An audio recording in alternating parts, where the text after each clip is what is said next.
دیکھیے یہ جن معنوں میں رینیسنس یوز کرتے ہیں وہ کوئی شجر ممنوعہ نہیں ہے.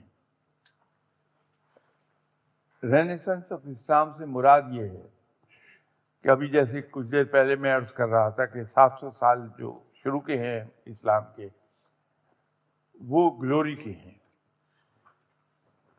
اگر وہ گلوری دوبارہ سے لوٹ آتی ہے تو رینیسنس میں گنی جائے گی. تو نشاط ثانیہ اگر کوئی کہتا ہے اسلام کی، اس سے مراد یہ نہیں ہے کہ کوئی نیا اسلام انٹروڈیوس ہو جائے گا. اس سے مراد یہ ہے کہ اسلام دوبارہ زور پکڑ گیا. تو اس میں کم از کم میرے نزدیک تو کہنے میں کوئی حرج نہیں ہے.